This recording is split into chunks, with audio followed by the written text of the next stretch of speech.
guys, balik lagi di satu.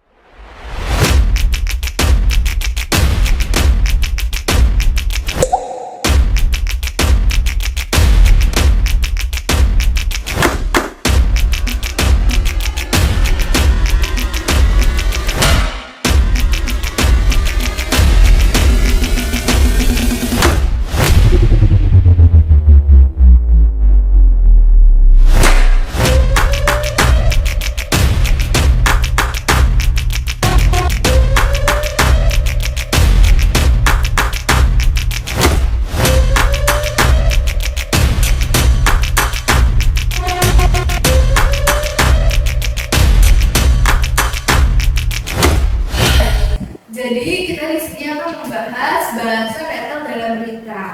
Kenapa sih kita harus membahas itu? Karena dalam berita itu terdapat bahasa-bahasa yang nggak sepenuhnya netral dan bikin kadang-kadang informasinya tuh menjadi bias atau berkepihakan dalam pihak tertentu. Bener banget, kadang berita itu bisa kelihatan objektif, tapi pilihan katanya itu bisa banget ngarahin pembaca ke kesimpulan tertentu. Jadi gimana sih caranya kita buat lebih kenal dan sadar kalau berita itu netral atau tidak? Betul banget. Jadi kita sebelum mulai kita harus kenalkan dulu siapa kita. Jadi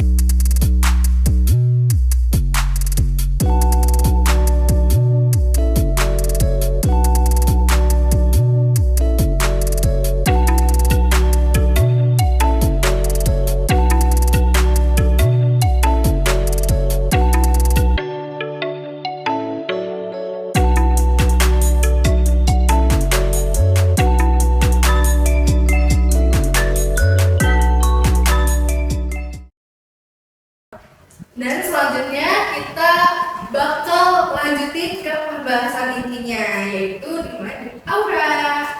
Oke, jadi sebenarnya gaya bahasa seperti ini tuh beda-beda ya di tiap media. Jadi tiap media itu punya gaya bahasanya masing-masing dan juga aturannya masing-masing yang biasa disebut sebagai selingkuh di sini. Nah, di sini kita mau bahas nih dua berita dari media yang berbeda untuk kita cari perbandingannya dari mana berita yang netral, mana yang memiliki bias dan juga mana berita yang memiliki unsur framing. Di sini kita ambil ada dua media yang terkenal, kita pasti tahu ya, Tempo sama Kompas. Nah, di dua berita ini mereka bikin informasi tentang isu yang sama, yaitu tentang gangguan telekomunikasi di Aceh akibat banjir besar. Tapi ini dari dua media yang berbeda. Jadi kita mau bahas nih. Oke, yang dijelaskan oleh Nana ada dua media. Pertama ini kita jelasin media Tempo. Di sini Tempo ini melaporkan pernyataan Menteri Komunikasi dan Digital yaitu Menkyu Hafid, di mana penggunaan jaringan telekomunikasi ini di Sumatera. Mereka juga menyebutkan penggunaan Starlink dan Satria 1 ini sebagai solusi sementara.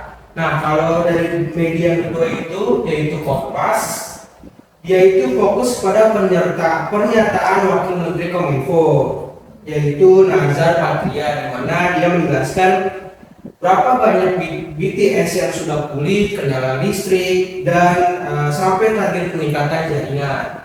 Kayak untuk bahasannya ini sekilas mirip ya, tapi Ya, cara betul. nyampein ke dua medianya tuh beda. Betul banget. Menurut saya di Tempo ini bagian politikus Golkar itu mengungkapkan dan bagian mereka pun sebagai korban karena banyak pegawai operator seluler yang terdampak. Secara diksi Tempo ini sebenarnya udah pakai hard news ya guys. Tapi Tempo ini lagi menekankan bahwa korban memajukan lebih menyebutkan instansi tersebut adalah korban juga sebagai yang terdampak dari musibah ini.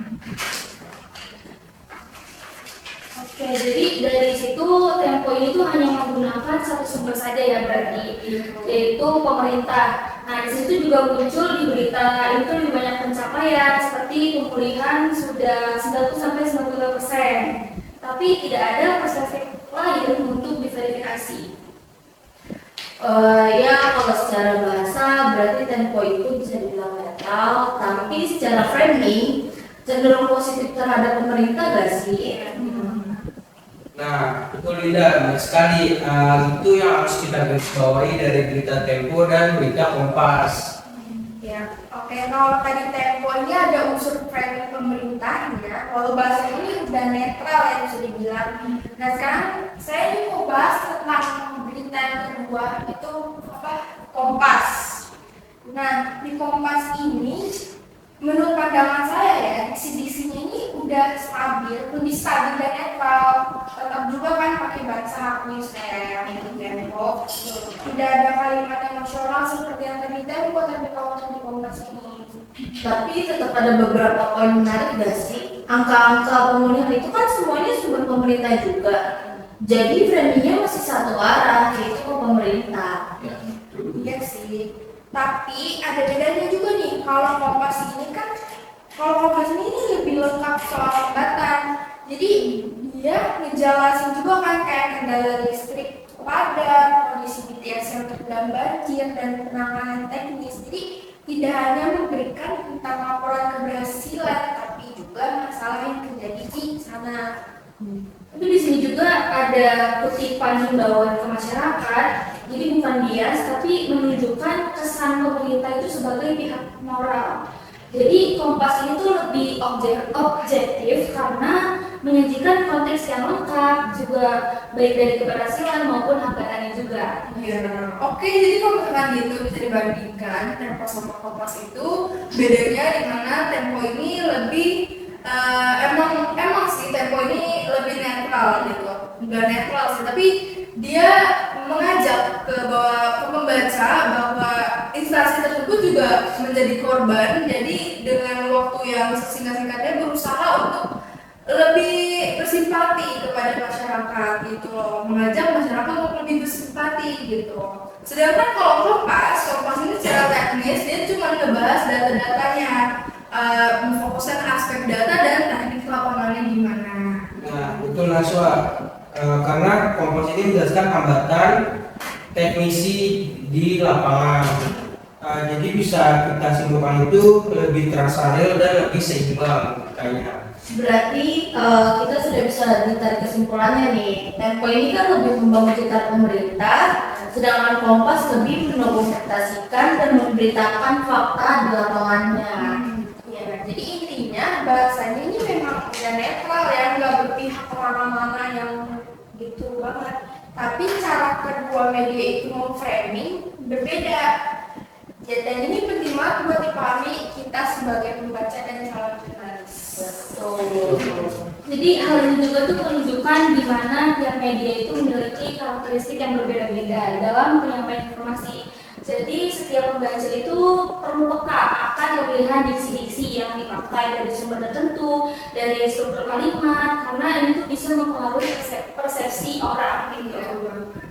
Jadi bahasa netral itu dalam berita itu nggak bisa kita ingkari ya, maksudnya apa sih ada framing gitu, pembahasan tertentu. Media tuh punya masing-masing. Media bagaimana kita mengolah informasinya, bagaimana dia menyampaikan informasi kepada pembaca. Jadi sebagai pembaca kita harus menjadi pembaca yang kritis, harus melakukan riset. Yang pertama itu penting banget, harus mencari tahu dari mana berita itu diambil, bukan hanya menerima informasi mentah-mentah, tapi kita harus juga mengetahui informasi tersebut dibentuk dari apa. Sekian dari Santri Podcast yang membahas tentang bahasa netral dalam berita, khususnya berita dalam media Tempo dan Kompas. Kami harap apa yang kami bahas menjadi informasi baru bagi para penonton. Terima kasih dan sampai jumpa. One is the loneliest number that you'll ever do. Two can be as bad as one. It's the loneliest number since the number one. One is the loneliest number that you'll